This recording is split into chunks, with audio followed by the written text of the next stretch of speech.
Silakan duduk. Shalom, selamat pagi jemaat yang dikasih Tuhan.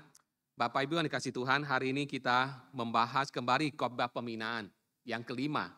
Dan hari ini kembali kita membahas tentang eksposisi dari pengakuan iman rasuli, khususnya kalimat disalibkan, mati, dan dikuburkan, turun ke dalam kerajaan maut. Ini adalah kalimat yang akan kita renungkan dan akan kita pelajari pada pagi hari ini. Disalibkan, mati, dan dikuburkan, turun ke dalam kerajaan maut. Bapak Ibu yang dikasih Tuhan, kalimat ini di dalam pengakuan iman rasuli mengandung 4 hal atau 4 ungkapan untuk menggambarkan tentang kematian Yesus. Disalibkan, mati, dikuburkan, turun ke dalam kerajaan maut. 4 ungkapan ini ingin menyatakan kepada kita satu kebenaran yang sama. Apa itu? Yaitu fakta tentang kematian Yesus Kristus. Bapak Ibu Saudara, sepintas lalu sepertinya kalimat ini bertele-tele. Apalagi dalam sebuah pengakuan iman, seharusnya kalimatnya itu sesingkat mungkin. Ungkapannya itu sesimpel mungkin. Tetapi kenapa di dalam kalimat ini dipakai kata-kata yang bertele-tele? Disalibkan, mati, dikuburkan, turun ke dalam kerajaan maut. 4 ungkapan dipakai untuk menyatakan satu kebenaran saja, yaitu kebenaran tentang Yesus mati. Yesus mati. Mengapa harus memakai begitu banyak kata untuk menggambarkan kematian Yesus? Kenapa enggak simpel saja seperti misalnya kalimatnya menjadi demikian. Menderita di bawah pemerintahan Pontius Pilatus, mati, dan pada hari yang ketiga bangkit pula dari antara orang mati. Kenapa enggak kalimat yang simpel seperti ini? Kenapa harus bertele-tele? Disalibkan, mati, dikuburkan, turun ke dalam kerajaan maut. Pada intinya itu sama. Ingin mengatakan bahwa Yesus sungguh-sungguh mati. Tetapi Bapak Ibu Saudara, sekali lagi, keempat ungkapan ini ingin mengatakan kepada kita satu kebenaran yang sangat penting dalam pengakuan iman rasuli, yaitu fakta tentang kematian Yesus Kristus. Kenapa hal ini masih ditekankan? Kenapa hal ini penting? Alasannya adalah Bapak Ibu Saudara, apabila kita mempelajari sejarah gereja, maka kita akan mengetahui bahwa sejak dari awal gereja atau gereja mula-mula dan di dalam sepanjang sejarah gereja, itu peristiwa kematian dan kebangkitan Kristus itu selalu diragukan. Ada banyak orang yang dengan berbagai macam spekulasi mengatakan bahwa Yesus itu sesungguhnya tidak mati. Dan Yesus sesungguhnya tidak bangkit. Misalnya satu contoh dikatakan bahwa Yesus hanya pingsan karena beratnya siksaan yang dia harus tanggung. Maka Yesus ketika di kayu salib pada puncaknya dia pingsan. Karena dia pingsan maka dikira dia sudah mati. Maka orang menurunkan mayatnya lalu dikuburkan. Tetapi pada hari ketiga ternyata dia siuman kembali. Lalu dia bangkit dari antara orang mati. Bukan karena dia mati tapi karena dia pingsan. Pingsan karena siksaan yang dia derita begitu berat. Sehingga secara manusia, secara fisik dia tidak tahan. Dan itu memang secara medis bisa demikian saudara. Orang kalau sakitnya terlalu sakit itu pingsan. Itu salah satu cara untuk bisa manusia bisa menahan sakitnya, yaitu caranya pingsan.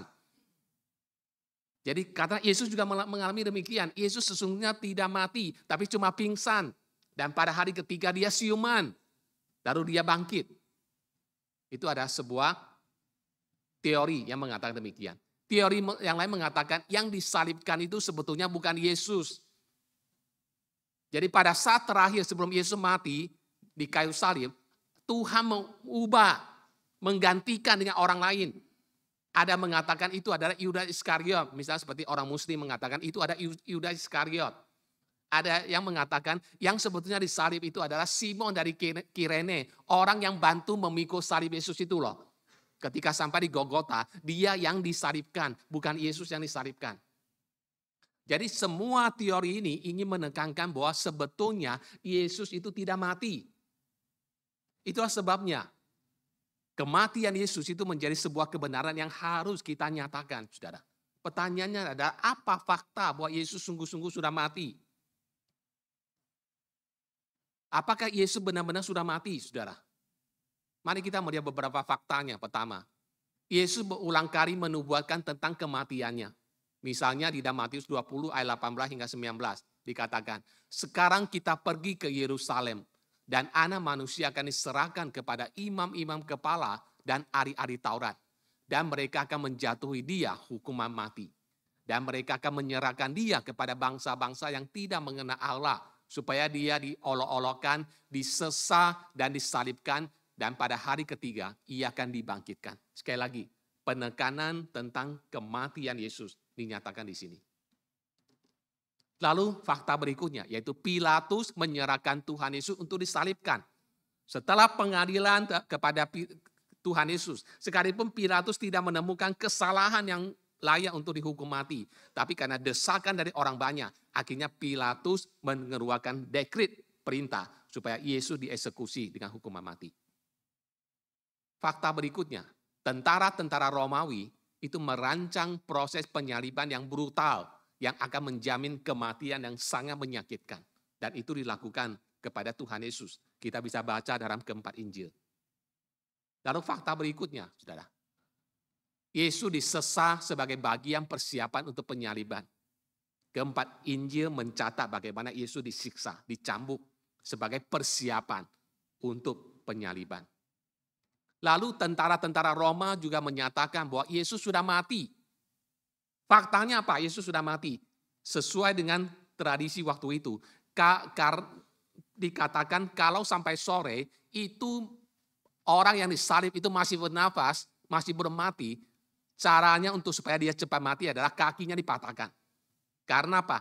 Karena ketika orang disalib, dengan kaki yang masih bertumpu, berat badan yang masih tertumpu kepada kaki, orang itu masih bisa menarik nafas dengan tekanan pada kakinya, tumpuan pada kakinya. Tapi kalau kakinya dipatahkan, dia langsung tidak ada tumpuan lagi. Maka segera dengan cepat dia akan mati.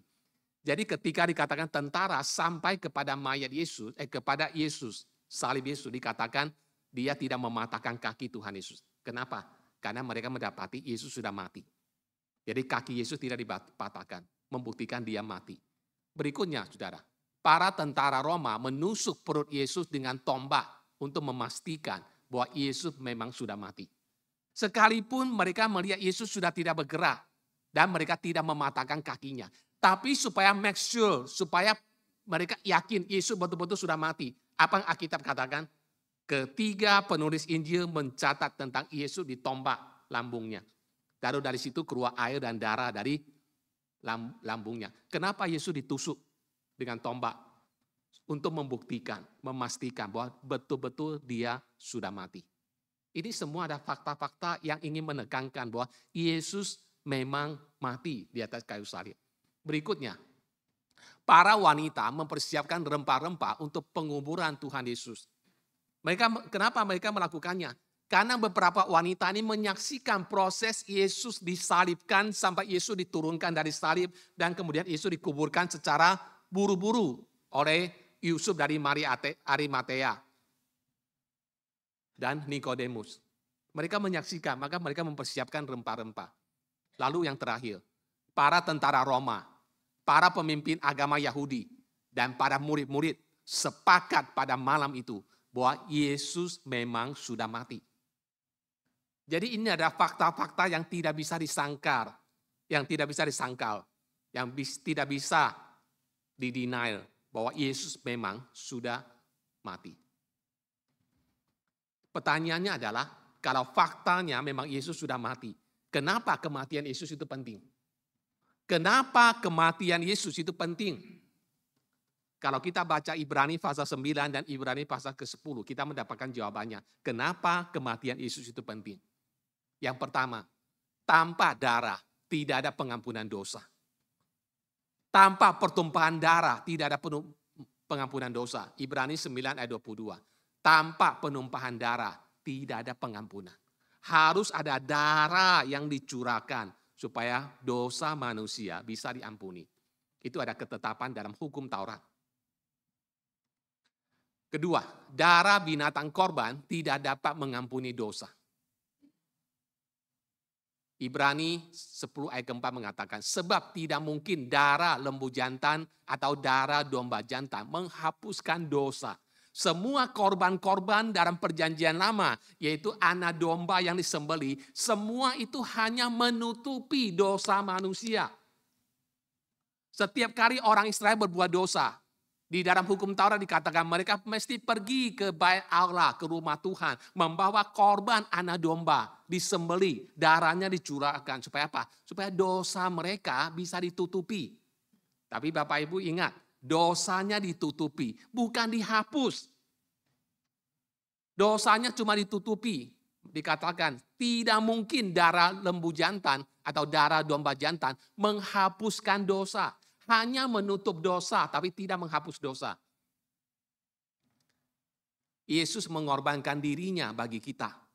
Di dalam Ibrani 9 ayat 26 mengatakan, tetapi sekarang ia hanya satu kali saja menyatakan dirinya pada akhir zaman untuk menghapuskan dosa oleh korbannya.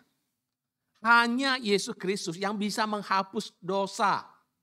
Korban-korban perjanjian lama hanya menutupi dosa. Itu sebabnya ketika Yesus datang dan Yohanes Pembaptis melihat satu hari dia melihat Yesus datang. Di dalam Yohanes pasal 1 ayat 29, Yohanes Pembaptis berkata, lihatlah anak domba Allah yang menghapus dosa dunia. Di dalam bahasa Inggris dikatakan, behold the Lamb of God who take away the sin of the world. Take away, menghapus, mengangkut dosa kita. Itu hanya bisa dilakukan oleh Yesus Kristus. Tidak bisa dilakukan oleh orang lain dan juga tidak bisa dilakukan oleh domba-domba yang dipersembahkan setiap hari ketika orang berbuat dosa. Semua korban itu hanya menutupi dosa kita, ditutupi. Tetapi tidak bisa menghapus. Kenapa? Karena hanya satu korban yang bisa menghapus dosa kita, yaitu Yesus Kristus.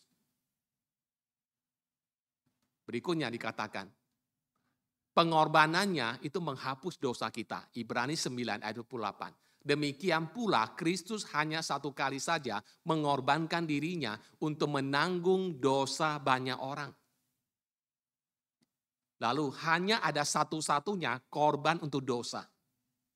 Ibrani 10 ayat 12. Tetapi ia setelah mempersembahkan hanya satu korban saja karena dosa, ia duduk untuk selama-lamanya di sebelah kanan Allah. Pengorbanannya itu menjadikan kita kudus. Ibrani 10 ayat 14. Sebab oleh satu korban saja, ia telah menyempurnakan untuk selama-lamanya mereka yang ia kuduskan. Jadi Bapak Ibu Saudara, mengapa kematian Yesus itu penting? Itu dengan sangat jelas dinyatakan oleh bagian Alkitab ini kepada kita. Sekarang kita melihat yang kedua. Yang pertama kita melihat tentang disalibkan dan mati. Itu ungkapan pertama dan kedua di dalam pengakuan iman. Sekarang kita melihat ungkapan ketiga. Yesus dikuburkan. Yesus dikuburkan. Kenapa itu penting? Hampir semua penulis Injil mengisahkan peristiwa Yesus dikubur dengan mendetil, dengan sangat detil. Matius pasal 27, Markus pasal 15, Lukas pasal 23, Yohanes pasal ke-19. Semua penulis Injil mencatat peristiwa Yesus dikubur dengan sangat mendetil. Pertanyaannya, kenapa itu penting? Mengapa Alkitab menulis begitu banyak detil tentang peristiwa penguburan Tuhan Yesus? Jawabannya adalah sekali lagi untuk membuktikan bahwa Yesus betul-betul mati. Yesus benar-benar mati. Itu tujuannya. Kenapa semua penulis Injil mencatat setiap detil tentang peristiwa penguburan dari Tuhan Yesus? Ada 3 bagian Alkitab yang penting yang menubuatkan dan memberitakan tentang penguburan Yesus. Bagian pertama, Yesaya 53 ayat ke-9 menubuatkan. Orang menempatkan kuburnya di antara orang-orang fasik. Dan dalam matinya ia ada di antara penjahat-penjahat. Sekalipun ia tidak berbuat kekerasan dan tipu tidak ada di dalam mulutnya. Bapak Ibu kita tahu Yesaya 53 ada nubuat tentang penderitaan Mesias. Dan di situ juga dinubuatkan tentang apa? Tentang penguburan Yesus Kristus. Orang menempatkan kuburnya di antara orang-orang fasik. Terjemahan lain mengatakan, orang menempatkan kuburnya di antara orang-orang berdosa. Berikutnya, yang kedua, 1 Korintus pasal 15 ayat 1 hingga 5 yang tadi sudah dibacakan. Bunyinya mengatakan demikian.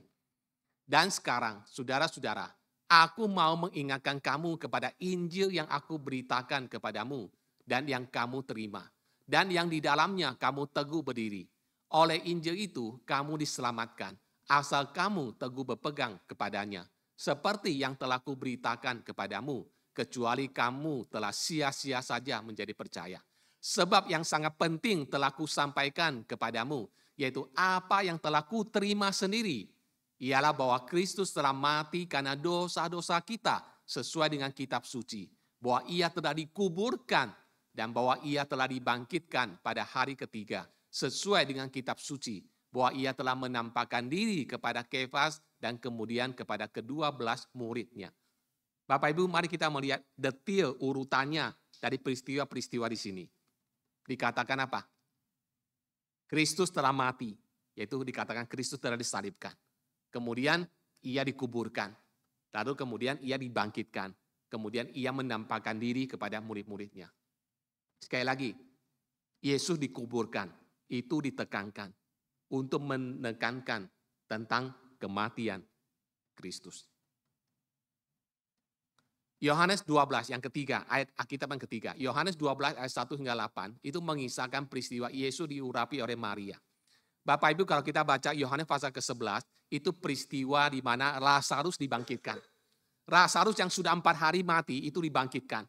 Lalu setelah itu Lazarus yang sudah bangkit mengadakan pesta di rumahnya sebagai ungkapan syukur karena Tuhan telah membangkitkan dia dari antara orang mati. Di tengah-tengah pesta, saudaranya Maria Magdalena mengurapi kaki Yesus, memberikan minyak nawarstu yang sangat mahal kepada Yesus. Ketika ia melakukan demikian, ada murid-murid yang protes. Di antaranya Yudas Iskariot. Ngapain pemborosan? Minyak ini bisa dijual seharga 300 dinar dan bisa memberikan makan bagi banyak orang miskin. Yesus membela perbuatan Maria dengan berkata apa?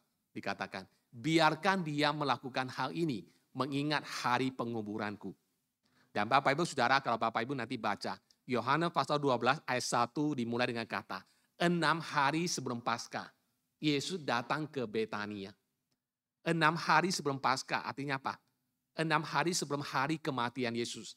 Karena pada hari Paskah itu, Yesus akan mati di atas kayu salib. Jadi sebelum 6 hari sebelum hari kematian Yesus, Yesus pergi ke rumah Lazarus, Marta, dan Maria. Dan di situ ada pesta buat dia. Dan pada pesta itu, Maria mengurapi kaki Yesus. Dan Yesus mengatakan apa? Biarkan dia melakukannya, mengingat hari penguburanku.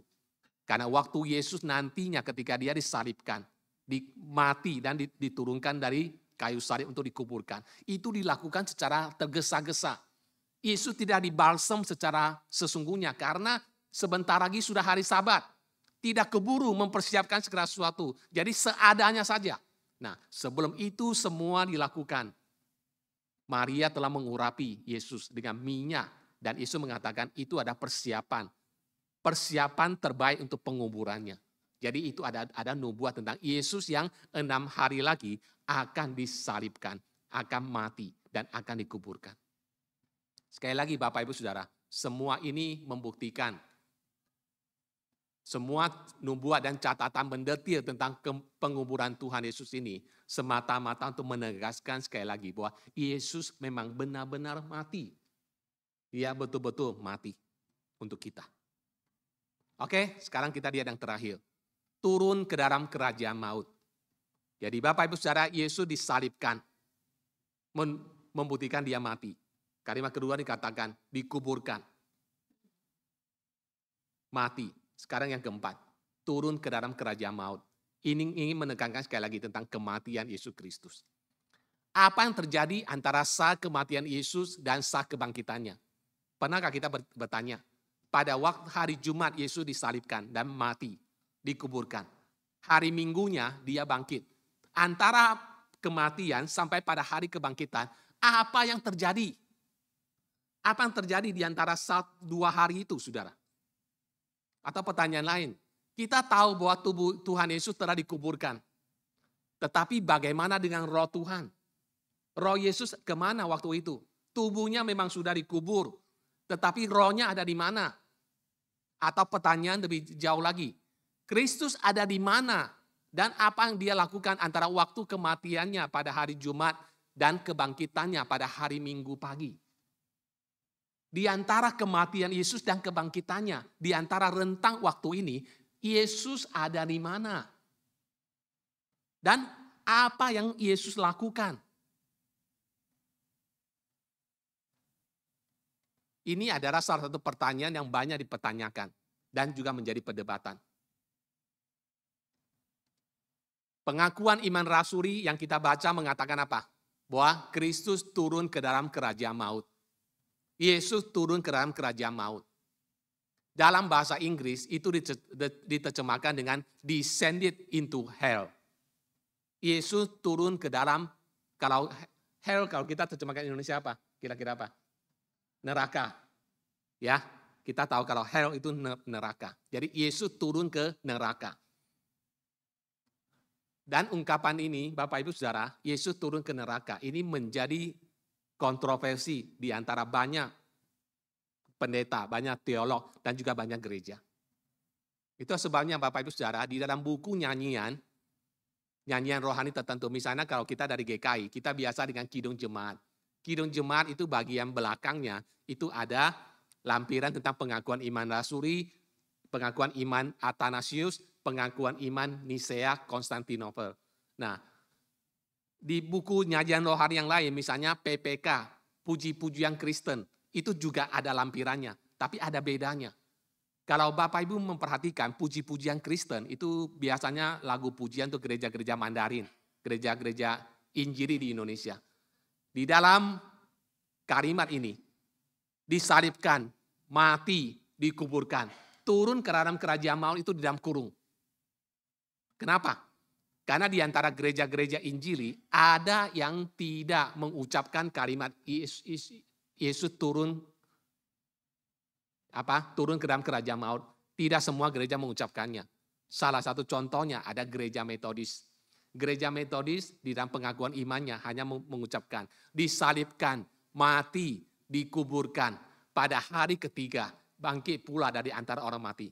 Kalimat turun ke dalam kerajaan maut tidak diucapkan. Saya mengatakannya karena saya asalnya dari gereja Metodis. Jadi kami dulu tidak mengucapkan kalimat Yesus turun ke dalam kerajaan maut. Kenapa? Karena teolog ataupun teologi dari gereja Wesley atau gereja Metodis tidak mengakui kalimat Yesus turun ke dalam kerajaan maut atau Yesus turun ke neraka. Jadi ada kontroversi. Ada gereja yang mengucapkan, tapi ada gereja yang tidak mengucapkan ungkapan turun ke dalam kerajaan maut. Jadi sekarang kita harus membahas sebetulnya apa yang menjadi posisi kita. Bagaimana kita memahami ungkapan Yesus turun ke dalam kerajaan maut. Bagaimana kita memahami hal ini? Nah, Bapak Ibu Saudara yang kasih Tuhan, ada dua bagian Alkitab yang harus menjadi pertimbangan kita sebelum kita membahas ungkapan ini. Pertama, Mazmur 139 ayat 7 hingga 8 mengatakan apa? Kemana aku dapat pergi menjauhi rohmu? Kemana aku dapat lari dari hadapanmu? Jika aku mendaki ke langit, engkau di sana. Jika aku menaruh tempat tidurku di dunia orang mati, di situ pun engkau. Saudara, langit di dalam teologi perjanjian lama itu adalah sorga. Langit itu bicara tentang tempat Tuhan bertata, yaitu sorga. Sedangkan dikatakan yang paling bawah itu ada dunia orang mati. Itu tempat yang paling bawah. Itu ada ungkapan Yudaisme atau Yahudi menggambarkan tentang sorga dan tentang neraka atau tempat orang mati. Jadi kalau kita baca di sini sebetulnya tidak ada tempat yang bisa menghindari kehadiran Tuhan. Tuhan hadir di sorga, tempat yang paling tinggi. Tapi Tuhan juga bisa hadir di tempat orang mati, di dunia yang paling bawah. Karena Tuhan kita ada Tuhan yang maha hadir. Itu poinnya di sini. Oke, sekarang kita lihat poin kedua. Satu ayat yang paling kontroversial dalam Alkitab. 1 Petrus 3 ayat 18 hingga 19. Dikatakan, dan di dalam roh di dalam roh itu juga ia, yaitu Yesus, pergi memberitakan Injil kepada roh-roh yang di dalam penjara, yaitu kepada roh-roh mereka yang dahulu pada waktu Nuh tidak taat kepada Allah. Ketika Allah tetap menanti dengan sabar waktu Nuh sedang mempersiapkan baterainya, di mana hanya sedikit, yaitu 8 orang yang diselamatkan oleh air bah itu. Bapak Ibu Saudara, ini ayat yang paling kontroversial dalam Alkitab. Ini ayat yang paling sulit dijelaskan dalam Alkitab. Saya bacakan sekali lagi.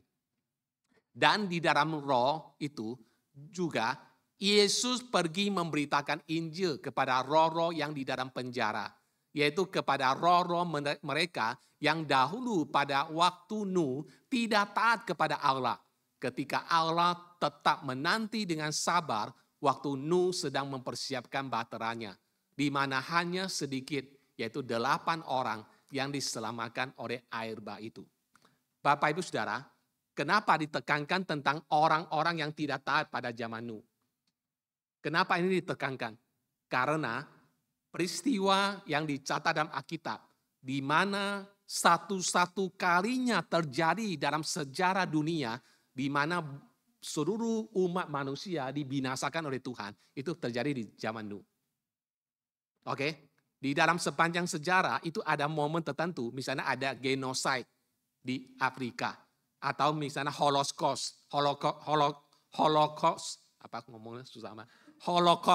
itu ada peristiwa di mana orang Yahudi dibantai. Itu ada peristiwa-peristiwa kemanusiaan, tragedi kemanusiaan dalam sejarah. Tetapi tidak ada tragedi kemanusiaan yang bisa menyaingi tragedi air bah. Karena Tuhan mendatangkan air bah atas seluruh dunia dan hanya 8 orang dalam satu keluarga yang selamat. Jadi itu sebabnya kenapa peristiwa ini ditekankan. Nah, apa pentingnya peristiwa ini? Nanti kita lihat sebentar.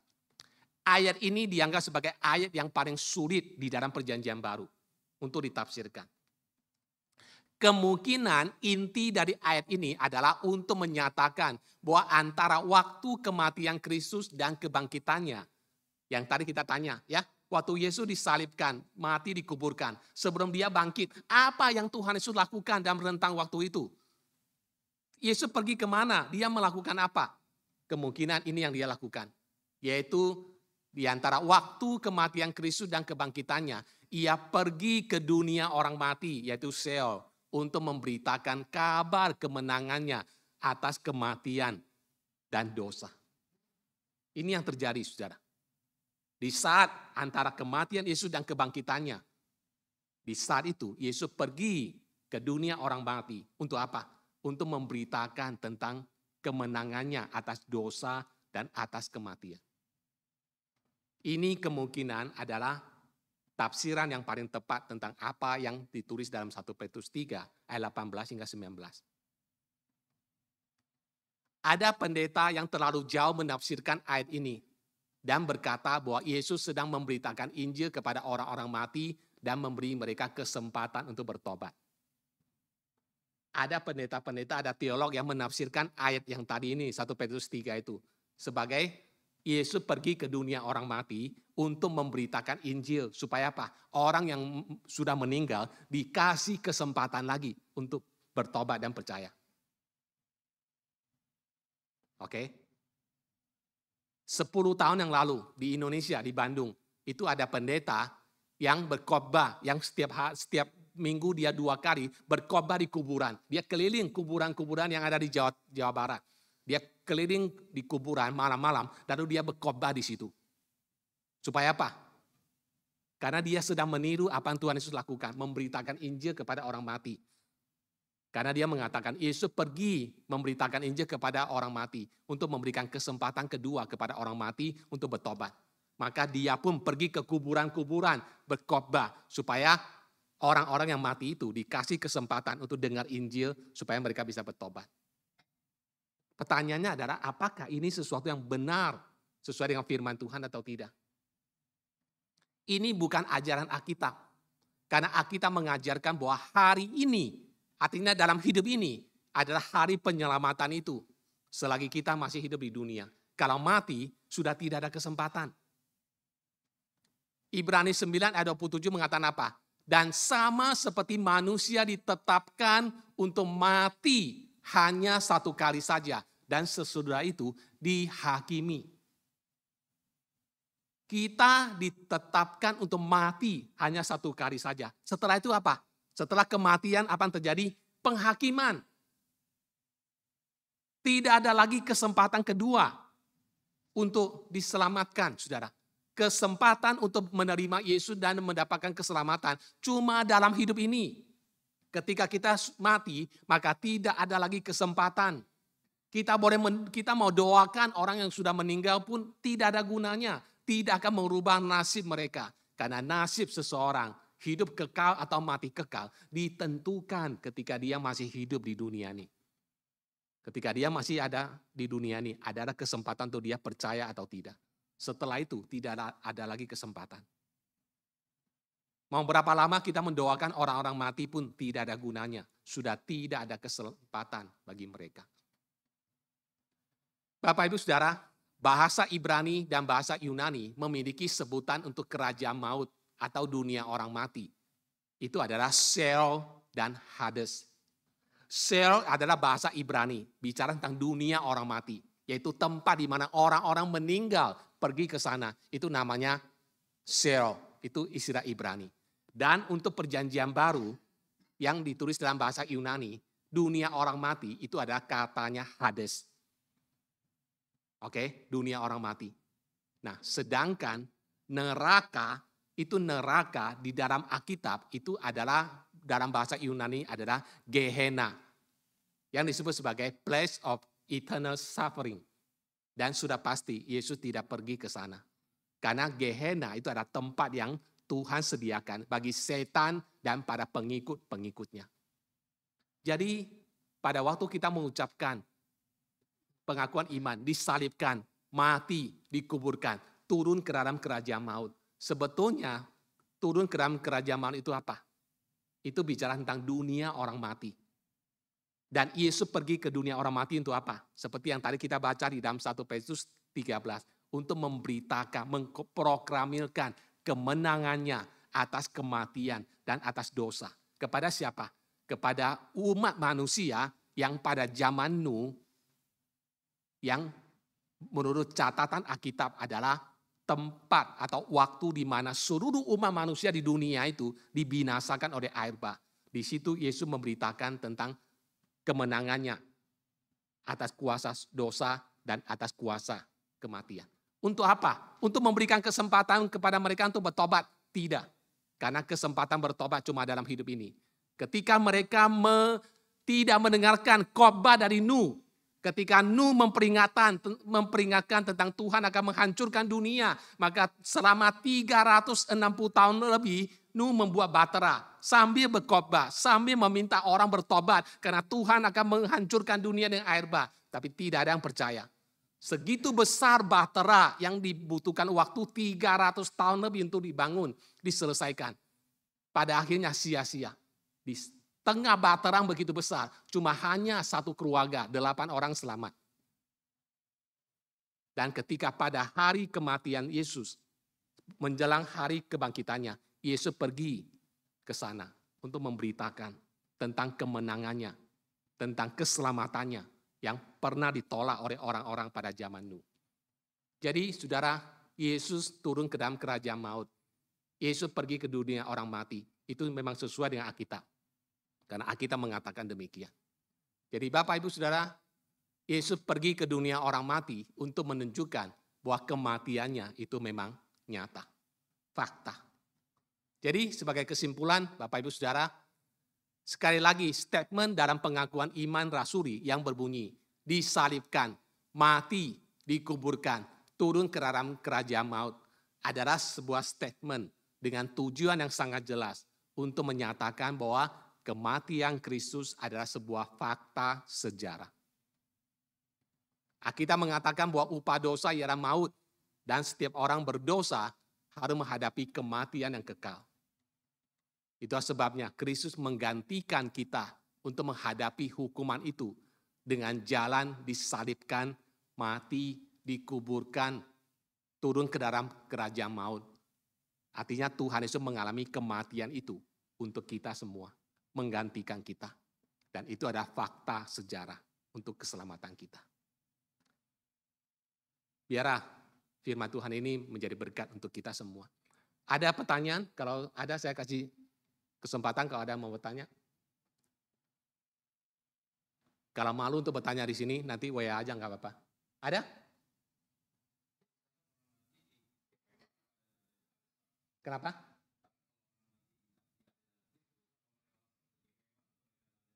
Oke.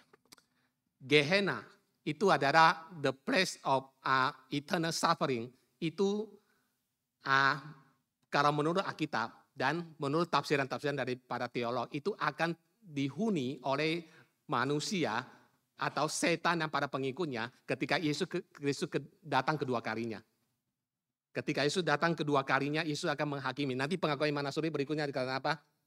Bangkit pula dari antara orang mati, naik ke sorga, duduk di sebelah kanan Allah, Bapa yang Maha Kuasa. Dari sana ia akan datang untuk menghakimi orang yang hidup dan yang mati. Waktu Yesus datang kedua kali akan terjadi penghakiman. Dan itu nasib setiap manusia, nasib setan itu akan ditentukan. Nasib setan dan para pengikutnya akan pergi ke Gehenna, neraka. Yang dikatakan apinya tidak pernah akan padam. Terus ulatnya itu akan terus ada segala macam. Nah, itu akan menjadi tempat hunian iblis pada waktu Yesus Kristus datang kedua kalinya. Tetapi bagaimana dengan orang-orang mati? Kemanakah mereka pergi? Orang mati, percaya atau tidak percaya, mereka pergi ke dunia orang mati ini. Sheol ataupun Hades ini. Ini ada tempat di mana orang-orang mati yang untuk hal ini ada dua penafsiran lagi. Siapakah penghuni dari dunia orang mati ini? Ya kan? Yang disebut sebagai Sheol atau sebagai Hades ini. Umumnya para teolog percaya bahwa kalau orang Kristen meninggal, artinya orang yang sudah mati dalam Tuhan meninggal, mereka langsung pergi ke sorga. Pergi yang disebut sebagai kepangkuan Abraham atau Firdaus, yaitu tempat Tuhan berada. Lalu orang yang tidak percaya Tuhan mati kemana? Orang yang tidak percaya Tuhan mati ke dunia orang, pergi ke Sheol, ke Hades, tempat orang-orang mati berada sementara sampai menunggu hari penghakiman. Tetapi ada juga orang Kristen yang mengatakan bahwa sebetulnya kalau orang mati, kalau kita mati dalam Tuhan, enggak langsung pergi ke sorga. Pergi ke tempat sementara. Di dalam Firdaus, di dalam Sheol itu atau Hades itu ada dua tempat. Satu tempat disebut Firdaus, satu tempat disebut dunia orang mati. Jadi Firdaus itu bukan sorga. Firdaus itu tempat sementara saja. Menunggu pada waktu Yesus datang kedua kali, barulah orang-orang percaya ini akan ke sorga. Jadi itu tempat penantian sementara. Oke? Sedangkan orang yang tidak percaya Tuhan pergi ke dunia orang mati. Yaitu Sheol ataupun ke Hades. Oke? Ini memang perdebatan-perdebatan, nggak usah dipusingin. Kalau ditanya ke saya, pendapat saya bagaimana? Saya percaya apa yang Alkitab katakan. Waktu orang percaya meninggal, mereka langsung bersama dengan Tuhan. Masuk bersama dengan Tuhan. Sheol, bukan pergi ke dunia orang mati, tapi mereka pergi ke pangkuan Abraham bersama dengan Tuhan. Tetapi bagi orang yang tidak percaya, mereka pergi ke tempat sementara, yaitu dunia orang mati. Yang disebut sebagai Sheol atau sebagai Hades ini. Ke tempat itulah Yesus Kristus pergi. Di antara kematian dan kebangkitannya, dia pergi ke sana. Tujuannya apa? Untuk memproklamirkan kemenangannya. Memproklamirkan bahwa dia sudah menang atas kematian. Dia sudah menang atas dosa. Oke? Ya. Kalau menurut tafsiran yang pegang yang pertama, bahwa sebetulnya kalau orang meninggal, dia sudah langsung bersama dengan Tuhan di sorga. Menafsirkan bahwa pangkuan Abraham itu sama dengan sorga. Jadi Lazarus yang meninggal itu langsung pergi ke sorga. Oke? Tapi kelompok kedua yang mengatakan bahwa sebetulnya orang Kristen kalau mati nggak langsung ke sorga. Ke Firdaus dulu. Pangkuan Abraham itu bagi mereka itu ada Firdaus. Tempat sementara. Oke? Tapi kalau ditanya sekali lagi, pendapat saya bagaimana?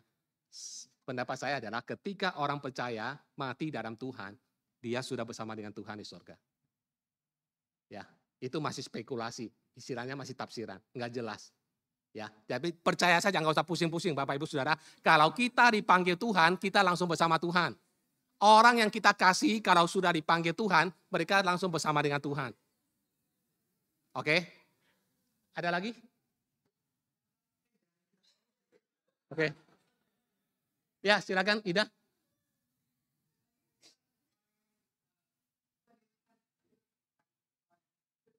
Mati. Yang apa?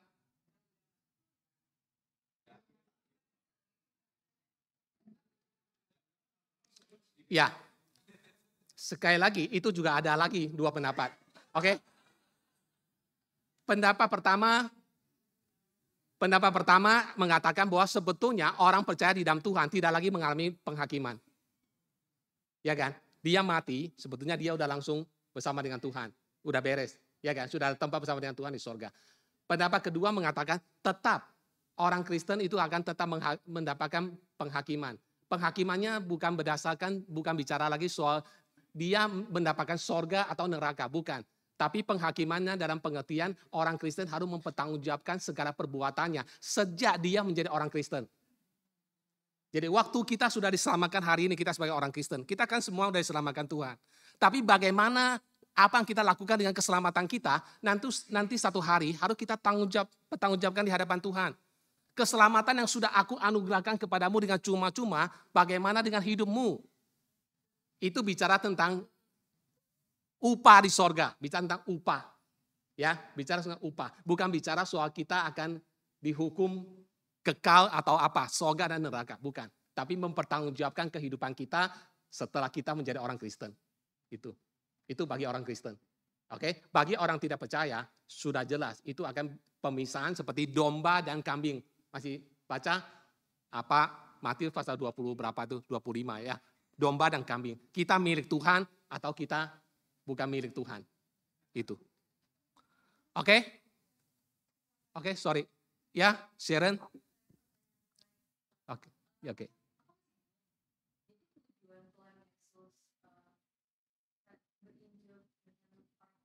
Tujuannya apa?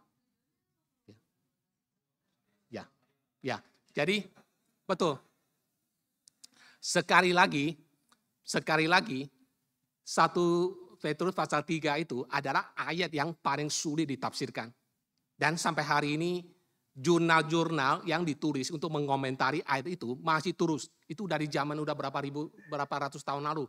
Itu masih terus menjadi perdebatan. Kalau baca jurnal teologi selalu membahas itu. Artinya apa? Itu belum tuntas. Kita masih belum mengerti. Itu masih kita masih belum bisa mengerti. Dan apa tujuan Yesus pergi ke sana? Saya hanya bisa mengatakan bahwa Yesus memproklamirkan kemenangannya atas kematian dan dosa. Tapi kalau ditarik-tarik motifnya apa? Apakah Yesus mau show off? Tuh, kalian nggak percaya kan? Ya, tuh saya udah menang loh, ya kan? Dulu saya sudah menyediakan keselamatan. Karena bahtera itu adalah lambang tentang keselamatan. Oke, bahtera Nuh itu jangan lupa. Itu cuma bisa ditutup dari luar. Nggak bisa ditutup, itu bisa dibuka dari luar, nggak bisa dibuka dari dalam. Baca kisah tentang pembuatan bahtera itu. Itu dikatakan apa? Waktu Nuh dan keluarganya masuk, Tuhan yang tutup pintu dari luar. Jadi orang dalam itu nggak bisa buka. Sekalipun waktu itu saya percaya banyak orang teriak, Nuh, tolong kasihani kami, buka pintu. Saya yakin Nuh pasti mau buka pintu untuk orang-orang masuk. Ya kan? Bahtera yang kita lihat kalau nanti dia rinciannya sangat besar, luar biasa besarnya gitu loh. Bisa menampung begitu banyak orang. 3 tingkat. Tapi ternyata penghuninya cuma 8 orang. Waktu orang-orang berteriak hujan kan turun langsung dikatakan tingkap langit terbuka. Terus mata-mata air dari bawah itu semua meluap. Jadi betul-betul airnya itu naik begitu cepat sehingga bahtera itu terapung. Semua orang kepengen masuk. Nuh pasti mau buka pintu, tapi nggak bisa. Karena apa? Pintu itu ditutup, dibuka dari luar. Hanya Tuhan yang bisa membukanya. Dan bahtera itu adalah lambang keselamatan. Lambang dari anugerah Tuhan. Tapi manusia menolak. Nah sekali lagi, apa motivasi Tuhan? Saya nggak tahu. Apa motivasi Yesus? Saya nggak tahu. Tapi yang jelas adalah, itu adalah sebuah proklamasi. Bahwa Yesus sudah menang atas kuasa kegelapan. Atas dosa dan atas kematian. Jadi kalau ditanya motivasinya apa, tujuannya apa, saya nggak tahu. Nanti kita tanya Tuhan. Ya, oke. Oke, Bapak Ibu, sampai di sini mari kita berdoa.